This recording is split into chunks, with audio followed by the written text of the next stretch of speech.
Hello dear friends, आप सभी का वेलकम है आपके अपने यूट्यूब चैनल तनु क्लासेस आर्ट को में। दोस्तों आज की इस वीडियो में हम लोग स्टार्ट करने वाले हैं क्लास 12 पॉलिटिकल साइंस का थर्ड चैप्टर, जिसका नाम है समकालीन विश्व में अमेरिकी वर्चस्व। काफी इंपोर्टेंट चैप्टर है दोस्तों, क्योंकि बहुत ज्यादा क्वेश्चन सर आपके बोर्ड एग्जाम में पूछे जाते हैं इस चैप्टर से।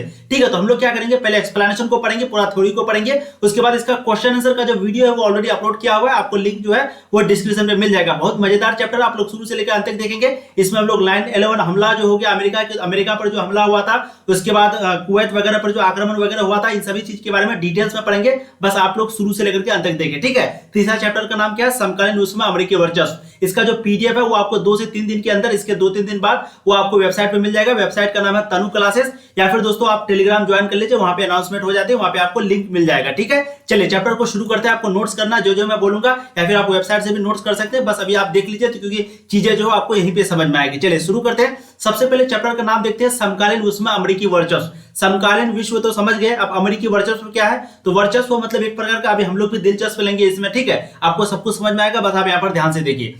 शीत युद्ध की समाप्ति के साथ ही, शीत युद्ध कब समाप्त हुआ था, सबसे पहली बार 1991 में। ठीक है, 1991 में। तो शीत युद्ध की समाप्ति के साथ ही अमेरिका जो है वो विश्व की सबसे ज्यादा शक्तिशाली बन गया।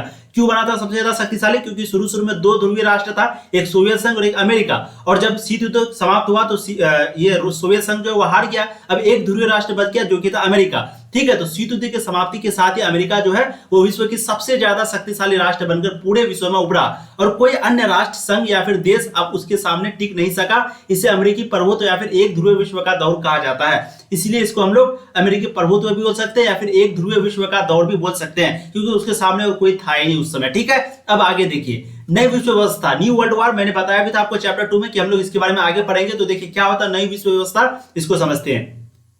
विश्व स्तर पर विभिन्न देशों के मध्य सत्ता विभाजन शक्ति, क्या है, विश्व स्तर पर विभिन्न देशों के मध्य, विभिन्न देशों के बीच सत्ता विभाजन शक्ति संतुलन जैसी व्यवस्था ही विश्व व्यवस्था है। लेकिन अमेरिकी वर्चस्व की शुरुआत 1991 ईस्वी में हुई, और विश्व व्यवस्था में एक नया बदलाव आना शुरू हो गया, और कई प्रकार की प्रमुख घटनाएं घटी। और इसके बाद कई प्रकार की प्रमुख घटनाएं घटी, जो कि इस चैप्टर में हम लोग डिटेल्स में पढ़ने वाले हैं। ठीक है, और कब आया था, यानी कि अमेरिका जो है उसका वर्चस्व कब बढ़ा था दोस्तों, एक ध्रुवीय कब हुआ था, ये भी क्वेश्चन पूछा जा सकता है। तो 1991 के बाद, या फिर शीत युद्ध दौर खत्म होने के बाद। ठीक है, ये दोनों चीज को आप समझ सकते हैं बहुत अच्छे से। चलिए अब यहाँ पर देखते हैं, इराक द्वारा कुवैत पर जो आक्रमण हुआ था, VBI है, ये क्वेश्चन में आपको पूछा भी गया है, इसको आप लोग समझेंगे। देखिए इराक के द्वारा जो कुवैत पर आक्रमण हुआ था 1990 के अगस्त माह में, कब हुआ था, 1990 के अगस्त माह में इराक ने कुवैत पर बड़ी तेजी से कब्जा जमा लिया। इराक को समझाने बुझाने पर भी पीछे नहीं हटा, जिस कारण यूएनओ ने इराक के विरुद्ध बल प्रयोग की अनुमति दे डाली। जॉर्ज बुश थे उस समय। ठीक है, जॉर्ज बुश ने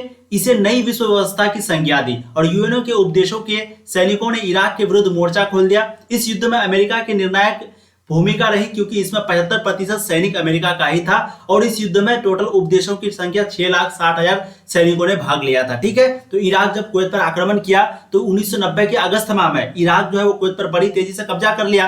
अब भाई उसके बाद क्या हुआ, तो इसको समझाया बुझाया इराक को, लेकिन वो समझा बुझा नहीं। फिर यूएनओ जो है वो अपना बल प्रयोग करने के लिए लग गया, वो जो है ऑर्डर दे दिया। ठीक है, और अमेरिका उस समय राष्ट्रपति कौन था, जॉर्ज बुश, और वो जो है इसको यूएनओ के उपदेशों, यानी कि यूएनओ का पालन वगैरह करते हुए इस पर जो है एक प्रकार का हमला बोल दिया, इस तरीके से वहां पर ये कर दिया। ठीक है, तो उपदेशों की संख्या जो टोटल कितना था दोस्तों, 6,60,000। ये इंपॉर्टेंट पॉइंट है, इसको आप लोग ध्यान रखेंगे, 6,60,000। ठीक है, इसमें 75% सैनिक जो है वो अमेरिका का ही था। अब देखिए इस युद्ध को प्रथम खाड़ी युद्ध, फर्स्ट गल्फ वॉर कहा जाता है। हम लोगों ने पढ़ा भी था ऑब्जेक्टिव में कि भाई फर्स्ट गल्फ वॉर क्या होता है, क्वेश्चन भी पूछा गया है। तो कौन सी युद्ध को हम लोग बोलते हैं, फर्स्ट गल्फ वॉर, वो बोलते हैं प्रथम खाड़ी युद्ध को। और यहाँ पर आप ऑप्शन भी देख लीजिए, 1990 को हुआ था। ठीक है, तो 1990 को जो लड़ाई हुआ था उसी को हम लोग बोलते हैं प्रथम खाड़ी युद्ध, यानी कि फर्स्ट गल्फ वॉर। इस चीज को ध्यान रखेंगे, फर्स्ट प्रथम खाड़ी युद्ध कौन सी युद्ध को बोलते हैं, इराक द्वारा जो कुवैत आक्रमण हुआ था, कुवैत पर आक्रमण हुआ था, उसी को हम लोग बोलते हैं प्रथम खाड़ी युद्ध। और ये कब हुआ था दोस्तों, 1990 को। ऑब्जेक्टिव में पूछा गया, इसलिए मैं बार बार बता रहा हूं। अब देखिए नेक्स्ट पॉइंट, साथ ही साथ अमेरिका ने बड़ी मात्रा में इस युद्ध में स्मार्ट बमों का प्रयोग किया, जिस कारण इसे कंप्यूटर युद्ध भी कहा जाता है। और इसको एक तो खाड़ी युद्ध कहते हैं, प्रथम खाड़ी युद्ध कहते हैं। ठीक है, क्योंकि द्वितीय खाड़ी युद्ध के बारे में भी हम लोग इसी चैप्टर में पढ़ेंगे। यहाँ पर आप प्रथम भी ध्यान रखेंगे, तो प्रथम खाड़ी युद्ध कहते हैं इसको, और इसको कंप्यूटर युद्ध भी कहा जाता है, क्योंकि इसमें स्मार्ट बमों का प्रयोग किया गया था अमेरिका के द्वारा। चलिए अब देखिए टीवी पर व्यापक कवरेज, यानी कि वीडियो गेम वॉर। टीवी पर जो कवरेज होता है, जो टीवी वगैरह में न्यूज दिखाई जाती है, तो वीडियो गेम वॉर में तब्दील हो गया। टीवी पर जो व्यापक कवरेज है वो वीडियो गेम वार पर तब्दील हो गया, यानी कि बदल गया। अंततः इस युद्ध में इराक की जबरदस्त हार हुई। हालांकि इराकी राष्ट्रपति ने दावा किया था कि यह 100 जंगों का एक साबित होगा, यानी कि 100 जंगों के बराबर एक जंग होगा। इराकी जो है इस तरह के दावा किए थे, लेकिन अंततः इराक का जो है हार हो गया। ठीक है, अब इसका परिणाम क्या हुआ इसको पहले समझते हैं। इस युद्ध का परिणाम जो है, क्योंकि कोई भी युद्ध होता है उसका एक परिणाम होता है, या तो उसको जिसका गलती होता है उसको जो है कुछ ना कुछ फाइन भरना पड़ता है। तो देखिए यहाँ पर क्या हुआ इसके साथ इराक के साथ। इस युद्ध का परिणाम यह निकला कि इराक की हार हुई। सबसे पहली बात तो इराक का हार हो गया। अमेरिका यूएनओ के सामने भी अपने आप को एक अच्छा शक्तिशाली राष्ट्र साबित कर डाला। ठीक है, और अमेरिका को कम खर्च पड़ा और जापान, सऊदी अरब तथा जर्मनी जैसे देश से काफी पैसा वसूला, अर्थात अमेरिका ने काफी मुनाफा कमाया। तो कुछ इस प्रकार का जो परिणाम हुआ था प्रथम खाड़ी युद्ध के बाद। अब देखते हैं क्लिंटन का दौर, बहुत इंपॉर्टेंट है। क्लिंटन के बारे में बहुत पूछा भी गया आपके बोर्ड एग्जाम में, प्लीज आप लोग यहाँ पर ध्यान से देखिए। ठीक है, देखिए क्लिंटन का दौर। प्रथम खाड़ी युद्ध के जीतने के बाद 1992 में जॉर्ज बुश की हार हुई। ठीक है, तो सबसे पहले वो खाड़ी युद्ध किसने जीता था दोस्तों? जॉर्ज बुश ने। कब जीता था? 1990 को। तो वो जीतने के बाद जो है पहली बार 1992 में जॉर्ज बुश की जो है हार हुई, और बिल क्लिंटन, क्या नाम था उसका पूरा नाम? बिल क्लिंटन जो है वो अमेरिका का नया राष्ट्रपति बना। तो जॉर्ज बुश जो है 1992 में हार गया, उसके बाद बिल क्लिंटन जो है वो अमेरिका का राष्ट्रपति बना। फिर क्लिंटन ने बाहरी नीति अर्थात विदेश नीति के बजाय वो घरेलू नीति को ज्यादा महत्वपूर्ण समझा, और फिर एक बार 1996 में क्लिंटन की जबरदस्त जीत हुई, और वह इस तरह 8 साल तक राष्ट्रपति पद पर रहे। ठीक है, तो एक बार 1992 में जीता था क्लिंटन, और दूसरी बार कब? 1996 में। टोटल 8 साल तक वो राष्ट्रपति पद पर रहा था। ठीक है, और किसको हराया था? जॉर्ज बुश को। कब हराया था? 1992 को। तो ये सभी चीज को आप लोग प्लीज ध्यान रखेंगे। जितना भी चीज मैं बोल रहा हूँ बहुत अच्छे से बोल रहा हूँ, बहुत मजे के साथ बोल रहा हूँ, ज्यादा वीडियो को लंबा नहीं बनेंगे, फटाफट आपको पॉइंट बाय पॉइंट सब कुछ बताते जाएंगे। ठीक है, तो आपको समझ में आ गया कैसे कैसे क्या क्या हो रहा है। जॉर्ज बुश जो है 1992 में हार गया था, उसके बाद क्लिंटन का दौर आया, और क्लिंटन जो है टोटल 8 साल तक वहां पर राज किया, राष्ट्रपति पद पर रहा। अब देखिए क्लिंटन के दौर में किया गया कार्य, यानी सबसे पहले तो भाई क्लिंटन यहाँ पर राष्ट्रपति बन गया। अब क्लिंटन के द्वारा जो किया गया कार्य है वो क्या है, इस बार समझते हैं। क्लिंटन ने सैन्य शक्ति विदेश नीति के बजाय क्लिंटन ने लोकतंत्र के बढ़ावा पर पुरजोर प्रयास किया। ठीक है, तो वो सैन्य शक्ति और विदेश नीति के बजाय किस पर? लोकतंत्र के बढ़ावा पर जो है पुरजोर प्रयास किया। दूसरा, विश्व व्यापार, जलवायु परिवर्तन जैसे मुद्दों पर ध्यान केंद्रित किया। एक विश्व व्यापार हो गया, एक जलवायु परिवर्तन हो गया, इन सभी मुद्दों पर जो बहुत ज्यादा ध्यान लगाया। और क्लिंटन के दौर में अमेरिकी फौजी युद्ध करने के लिए हमेशा तैयार दिखा, और क्लिंटन का जब दौर चल रहा था तो उस समय जो है अमेरिकी फौजी जो थे वो युद्ध के लिए हमेशा तैयार रहते थे। तो कुछ इस प्रकार का जो है किया गया कार्य था क्लिंटन के द्वारा। अब देखिए क्लिंटन के दौर में किए गए प्रमुख अमेरिकी सैन्य आक्रमण, यानी कि क्लिंटन का जब दौर था तो उस समय जो अमेरिकी सैन्य आक्रमण किया गया था वो कौन कौन सा था, इसको हम लोग समझते हैं point by point. Total 3 point यहाँ पर दिया हुआ है, इसको समझते हैं। देखिए एक पॉइंट है आपका, 1999 में अपने प्रांत कोसोवो में यूगोस्लाविया ने अल्बानियाई लोगों के आंदोलन को कुचलने के लिए सैन्य कार्रवाई की। तो सबसे पहले भाई 1999 में इसने क्या किया? प्रांत कोसोवो में यूगोस्लाविया ने अल्बानियाई, ये सब नाम है, अल्बानियाई लोगों के आंदोलन को कुचलने के लिए सैन्य कार्रवाई की। इसके विरुद्ध अमेरिकी नेतृत्व में नाटो के देशों ने यूगोस्लाविया में 2 माह तक बमबारी की। ठीक है, और इसी के विरुद्ध अमेरिका के जो नेतृत्व में नाटो बना था, ठीक है, नाटो संधि जो हुआ था, कब हुआ था दोस्तों? इसके बारे में भी आप लोग को मैंने बताया 1949 में। ठीक है, तो नाटो की जो संधि हुआ था वो यूगोस्लाविया में 2 माह तक बमबारी की थी। ठीक है, कितना? 2 माह तक। और यही नाटो की वजह से अमेरिका जो वो फंसा हुआ था। इसके बारे में हम लोग इस चैप्टर में पढ़ेंगे, बहुत इंपॉर्टेंट है नाटो वाला चीज। ठीक है, डेट वगैरह आप लोग को कंफर्म याद रखना है। अगर कोई भी गलती होती है तो आप लोग को कमेंट जरूर करना है, ताकि मैं नेक्स्ट वीडियो में उसको क्लियर कर दूं। ठीक है, देखिए दूसरा पॉइंट देखिए। तो सबसे पहला पॉइंट आपको समझ आ गया कि कहां पर भाई आक्रमण किया था। ये आक्रमण किया था यूगोस्लाविया ने अल्बानियाई लोगों के आंदोलन को कुचलने का जो है सैन्य कार्रवाई की, कुचलने का प्रयास किया। अब दूसरा है क्लिंटन के दौर में दूसरी बड़ी सैन्य कार्रवाई, यानी कि तंजानिया, जिसको हम लोग बोलते हैं दार ए इस्लाम या फिर दार ए सलाम भी बोल सकते हैं, कि अमेरिकी दूतावासों पर बमबारी के जवाब में 1998 में की गई। और क्लिंटन के दौर में दूसरी बड़ी सैन्य कार्रवाई तंजानिया दार ए सलाम के अमेरिकी दूतावासों पर बमबारी के जवाब में 1998 में की गई। इसमें संगठन अल-कायदा को इस बमबारी का जिम्मेदार ठहराया गया। और ये जो किया अमेरिका, लेकिन संगठन जो है किसको यानी कि इसको जिम्मेदारी ठहराया गया, किसको यहाँ पर बदनाम किया गया, तो वो अल-कायदा को। ठीक है, तीसरा है ऑपरेशन इनफाइनाइट रिच। क्या है? Operation infinite rich.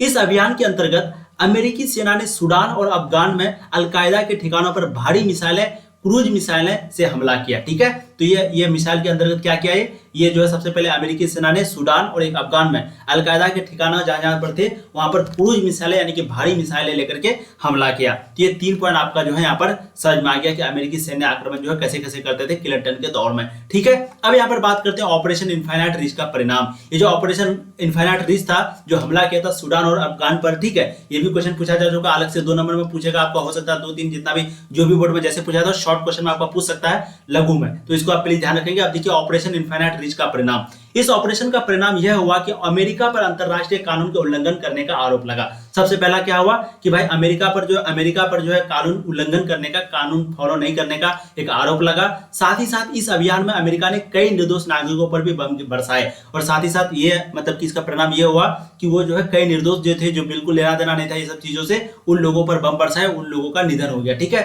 जिनका अलकायदा जैसे संगठन से कोई लेना देना नहीं था, जिससे अमेरिका की आलोचना होने लगी और इसी से अमेरिका की जो बहुत ज्यादा आलोचना वगैरह होने लगी। ठीक है, तो ये चीज आपको समझ में आ गया। अब देखिए 9/11 हमला, बहुत इंपॉर्टेंट पॉइंट है, बहुत इंपॉर्टेंट है ये आपको अभी नहीं, अगर आप आगे भी पॉलिटिकल साइंस रखेंगे तो इसके बारे में आप लोग पढ़ेंगे ही।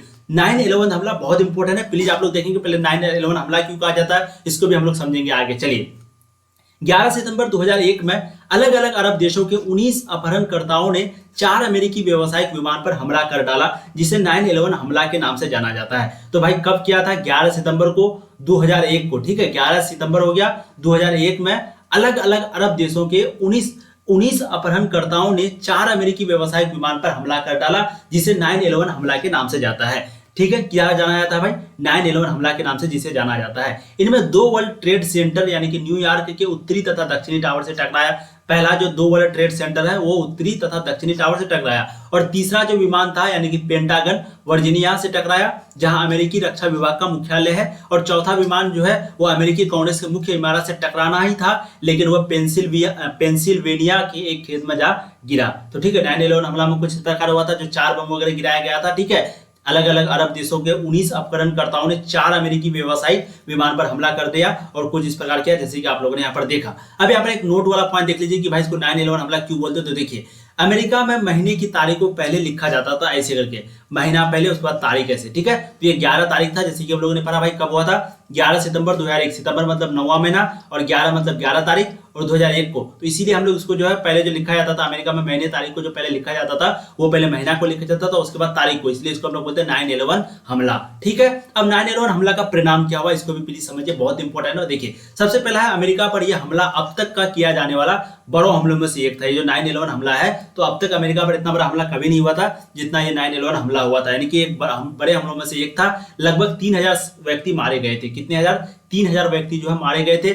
तीसरा पॉइंट आपका, अमेरिकियों को डर तथा असुरक्षा का माहौल सताने लगा। अमेरिकियों को जो है एक डर और एक असुरक्षा का माहौल जो है वो सताने लगा और अमेरिका 1776 में एक देश बना था और तब से इतना बड़ा हमला कभी नहीं देखा। तो आपको समझ में आ रहा है पॉइंट में, जो सबसे पहले तो भाई 3000 व्यक्ति जो मारे गए। दूसरा पॉइंट है अमेरिकियों को डर तथा असुरक्षा का माहौल सताने लगा और अमेरिका 1776 में एक देश बना तथा तब से इतना बड़ा हमला कभी नहीं झेला था। ठीक है, तीसरा है आपका इधर इस पर हमला को 9/11 हमला 1814 को ब्रिटेन द्वारा वाशिंगटन डीसी में आगजनी हमला तथा 1914 में जापान द्वारा पर्ल हार्बर किया गया हमला से तुलना किया जाने लगा। ठीक है, तो इसको जो किससे तुलना किया जाने लगा, 9/11 तो समझिए क्यों कहा जाता है, क्योंकि यहाँ पर पहले जो है महीने को लिखा जाता था उसके बाद डेट को, तो महीना आपका हो गया 9/11 हो गया आपका डेट। ठीक है, 11 सितंबर तो ये लिखा जाता था। अब यहाँ पर पूछ रहा है कि भाई इधर हमला को जो 9/11 हमला यानी कि 1814 को ब्रिटेन द्वारा वाशिंगटन डीसी में अलग अलग हमला, 1914 में जापान द्वारा पर्ल हार्बर किया गया हमला से तुलना किया जाने लगा। और इसका जो तुलना है, जो हमला का तुलना है वो कौन कौन से हमला के साथ किया जाने लगा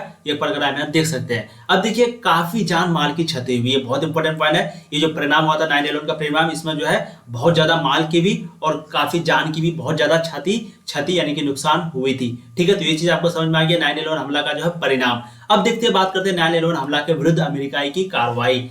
9/11 हमला के विरुद्ध अमेरिका की कार्रवाई, इस चीज को देखते हैं, बहुत इंपॉर्टेंट पॉइंट है, आप लोगों को यहाँ पर समझना पड़ेगा। ठीक है, एक बार चेक करते वॉइस जो है वो क्लियर आ रही है कि नहीं, कभी कभी होता नहीं आती है। चलिए, जो भी बच्चे अभी तक वीडियो को लाइक नहीं किए एक बार वीडियो को लाइक करके चैनल को सब्सक्राइब करते हुए चलेंगे, क्योंकि आपको एक तरीके से पूरी सिलेबस तैयारी कराई जाती है। और एक बार शेयर जरूर कर दीजिएगा, वीडियो शुरू करने से पहले एक बार शेयर और खत्म होने से पहले एक बार शेयर, एक बार कम से कम शेयर तो आपको करना ही चाहे आप जब करें। ठीक है, अब देखिए 9/11 हमला के विरुद्ध अमेरिका की कार्रवाई, यानी कि जब ये 9/11 हमला हुआ तो इसके बाद इसके ऑपोजिशन में अमेरिका की क्या क्या कार्रवाई हुई इसको समझते हैं। सबसे पहले अब क्लिंटन की जगह जॉर्ज डब्ल्यू बुश राष्ट्रपति थे, जो पूर्ववर्ती राष्ट्रपति एच.डब्ल्यू के बेटा थे। ठीक है, तो क्लिंटन जो राष्ट्रपति बना था 1992 में, टोटल 8 साल रहा।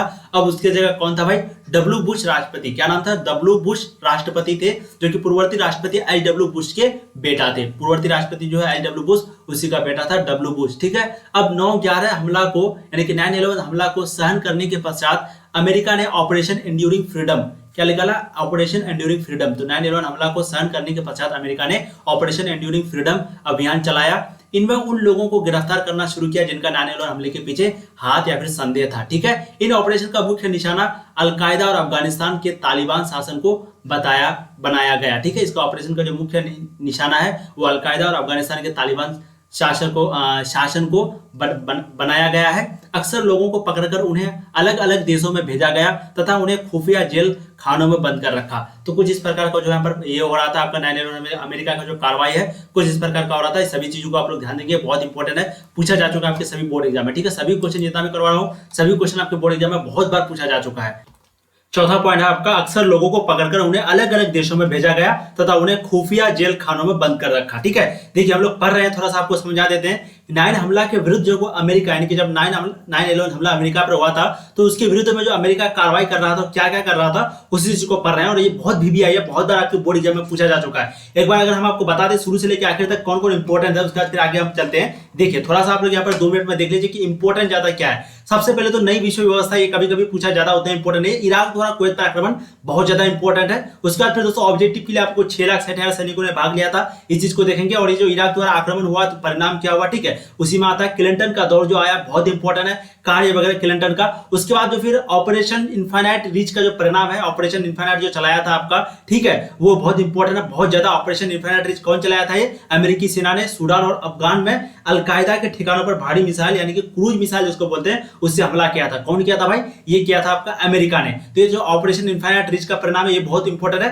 उसके बाद 9/11 हमला आ जाता है, और 9/11 हमला तो इंपॉर्टेंट है, आप लोग को मालूम है, बहुत बार पूछा जा चुका है। ठीक है, जितना भी चीज आपको करवाते हैं इस चैप्टर में सभी चीज इंपॉर्टेंट है। ऐसा नहीं समझिएगा कि सर क्या पढ़ाते जा रहे हैं। और अगर आप थ्योरी को देखते हैं तो मैं आपको गारंटी देता हूं दोस्तों कि आपका जो ऑब्जेक्टिव है वो भी क्लियर हो जाएगा, और सब्जेक्टिव क्वेश्चन भी आप दे सकते हैं, कहीं से भी अंदर से पूछ लेगा तो आराम से दे सकते हैं। ठीक है, तो 9/11 हमला के बारे में हम लोगों ने पढ़ लिया। हम लोगों ने यहाँ पर नोट भी देख लिया कि क्यों 9/11 हमला लिखा जाता है, इसको इस तरीके से 9/11 हमला क्यों नाम पड़ा, उसका परिणाम भी हम लोगों ने देखा। अब देखते हैं भाई अमेरिका जो इसके विरुद्ध में क्या कार्रवाई लिया था। तो सबसे पहले क्लिंटन की जगह पर डब्ल्यू बुश जो राष्ट्रपति बने थे, ठीक है, पूर्ववर्ती राष्ट्रपति एच.डब्ल्यू के जो है वो बेटा थे। और 9/11 हमला को सहन करने के बाद अमेरिका ने ऑपरेशन एंड्यूरिंग फ्रीडम अभियान चलाया, और इसमें उन लोगों को गिरफ्तार करना शुरू किया जो कि 9/11 हमले के पीछे हाथ था जिसका, ठीक है, उन लोगों को ये ऑपरेशन एंड्यूरिंग फ्रीडम के अनुसार उन लोगों को जो है एक प्रकार का कैद करने लगा, गिरफ्तार वगैरह करने लगा। तीसरा पॉइंट था कि इस ऑपरेशन का मुख्य निशाना जो है वो अलकायदा और अफगानिस्तान के तालिबान शासक को बनाया गया। ठीक है, इसका मुख्य निशाना किसको बनाया गया? अलकायदा और अफगानिस्तान के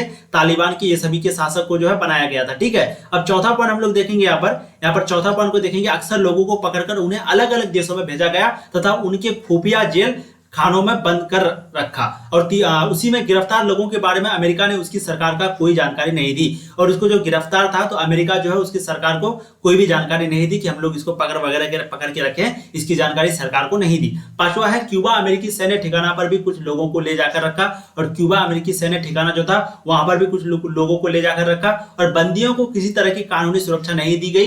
बंदियों मतलब लड़कियों को किसी तरह, बंदियों ये लिखा हुआ, सॉरी, ये बंदी मतलब वो बंदी होता ना, बंदी बना के जो लेके आया था महमूद गजनवी को, हिस्ट्री में आप लोग पढ़े होंगे।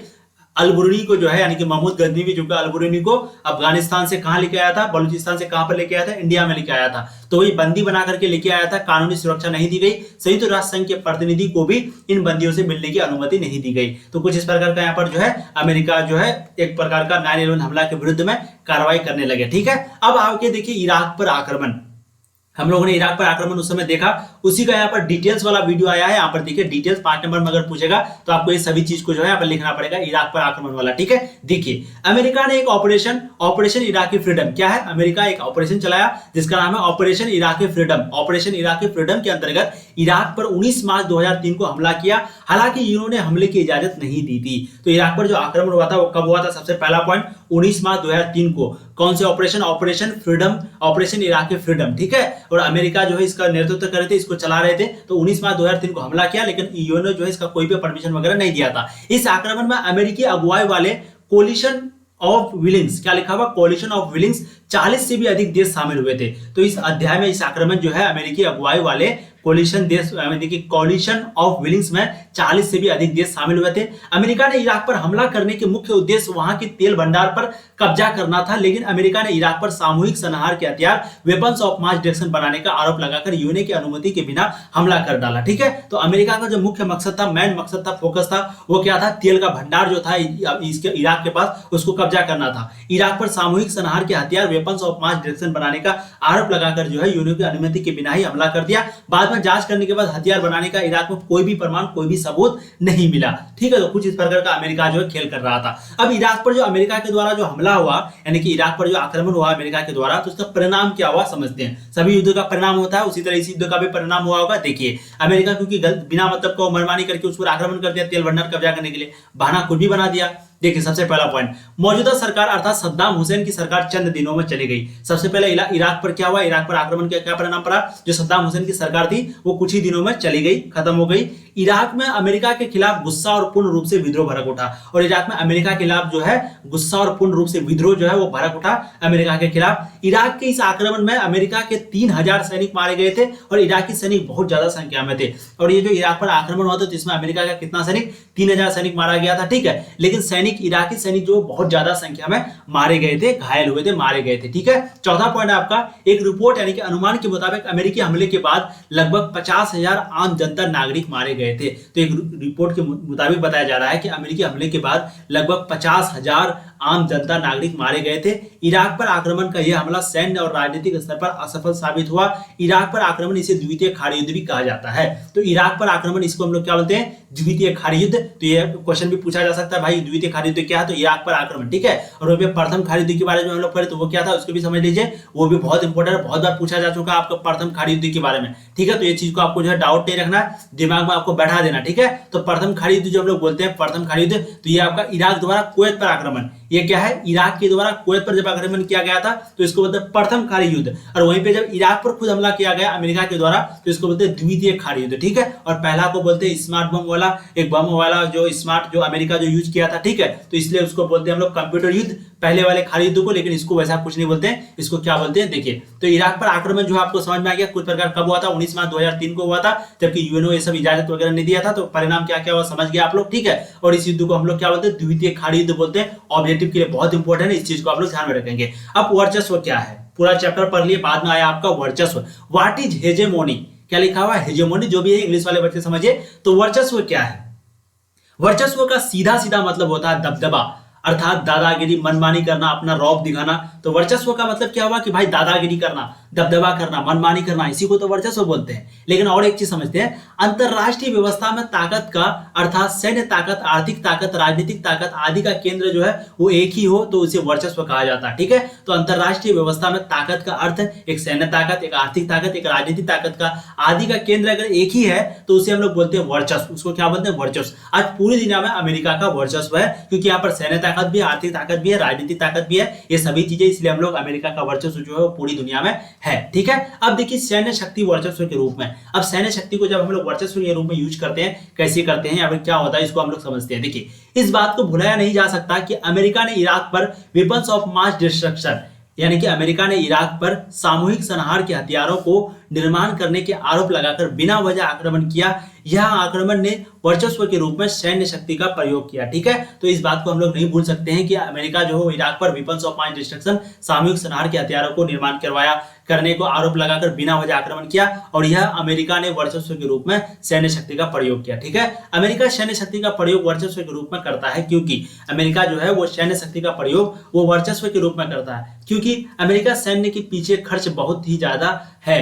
अमेरिका से नीचे के कुल 12 ताकतवर देशों का रक्षा बजट का कुल आयोग अमेरिका का रक्षा बजट के बराबर से है। ठीक है, तो अमेरिका जो है वो सैन्य के पीछे बहुत ज्यादा करता, यानी कि खर्च जो है बहुत ज्यादा करता है। और अमेरिका ने नीचे, यानी कि अमेरिका के नीचे जो है टोटल 12 देश, ताकतवर देश मिलाकर के उसका जो रक्षा बजट होगा तो वो सभी का मिलाकर के इसका एक का अकेला है। ठीक है, ये चीज बराबर से भी कम है, यानी कि उससे भी ज्यादा इसी का है, यानी कि जो अकेले है। अब देखिए दूसरा पॉइंट, तरह तरह की स्मार्ट बम तथा तकनीकी पर आधारित हथियार बनाने में अमेरिका सबसे आगे है। और तरह तरह के हथियार हो गया, तरह तरह की स्मार्ट बम हो गया, तकनीकी पर आधारित हथियार बनाने की जो अमेरिका जो है वो सबसे आगे है। और अमेरिकी सैनिक सही समय पर अचूक और घातक निशाना साधने में भी आगे है, सक्षम है। ठीक है, तो अमेरिकी सैनिक जो है वो सही समय पर अचूक और घातक निशाना साधने में भी सक्षम है। अब देखिए अमेरिकी सैन्य क्षमता की कमजोरी बहुत इंपॉर्टेंट है, बहुत बार पूछा जा चुका है, इसको भी समझते हैं। अमेरिकी सेना इराक की जनता को अपने नेतृत्व वाली गठबंधन सेना के आगे झुकाने में असफल रहा। अमेरिकी सेना जो है वो इराक की जनता को अपने नेतृत्व वाली सरकार के सामने झुकाने के लिए तैयार हुआ, लेकिन वो असफल रहा। अमेरिका सैन्य क्षमता की कमजोरी यह भी है कि वह अपने अधिकृत भूभाग में कानून व्यवस्था बहाल नहीं कर पाया है। ठीक है, अमेरिकी सैन्य क्षमता की जो कमजोरी है वो यही है कि वो अपने अधिकृत भूभाग में कानून व्यवस्था बहाल नहीं कर पाया। तीसरा पॉइंट है वर्चस्व ढांचागत ताकत के रूप में, ये बहुत इंपॉर्टेंट है, वर्चस्व ढांचागत ताकत के रूप में बहुत इंपॉर्टेंट है। ठीक है, तो देखिए हम लोग क्या करेंगे, आज यही तक हम लोग रहने देते हैं, ये जो है पार्ट 2 में हम लोग कवर करेंगे। ठीक है, पार्ट 1 हम लोगों ने कवर कर लिया आज के वीडियो में। नेक्स्ट वीडियो जो आएगा आपको शायद हो सकता है वीडियो का लिंक जो है आपको डिस्क्रिप्शन में मिल जाएगा। ठीक है, नीचे डिस्क्रिप्शन में आपको वीडियो का लिंक मिल जाएगा, ऑब्जेक्टिव सब्जेक्टिव सभी तरह का क्वेश्चन का, थ्योरी का भी, और चैप्टर 1 वगैरह वो भी वहां पर आ जाएगा। ठीक है, तो ये पार्ट 1 था। पार्ट 2 में हम लोग पढ़ेंगे वर्चस्व ढांचागत ताकत के रूप में, उसके बाद पढ़ेंगे इंटरनेट के बारे में। ठीक है, और ब्रेटन वुड्स प्रणाली, यानी कि ब्रेटन वुड्स सिस्टम के बारे में हम लोग बहुत डिटेल्स के साथ पढ़ने वाले हैं। ठीक है, पार्ट 2 में। पार्ट 1 आज आपका खत्म हो चुका है, तो क्लास 12 पॉलिटिकल का चैप्टर 3 पढ़ रहे थे, समकालीन विश्व में राजनीति। इसका पीडीएफ जो है कुछ ही दिन के अंदर जो है आपको वेबसाइट में मिल जाएगा। वेबसाइट का नाम क्या है, तनु क्लासेस, सर्च करना आपको TANUCLASS तनु क्लासेस। ठीक है, तो आपको पहले पेज पे मिल जाएगा, या फिर आप जो है टेलीग्राम पे ज्वाइन हो जाइए, वहां पे आपको जो लिंक मिल जाएगा। चलिए फिर मिलेंगे नए वीडियो में, तब तक के लिए जय हिंद। आप लोग पढ़ाई करते रहिए, ऑल द वेरी बेस्ट।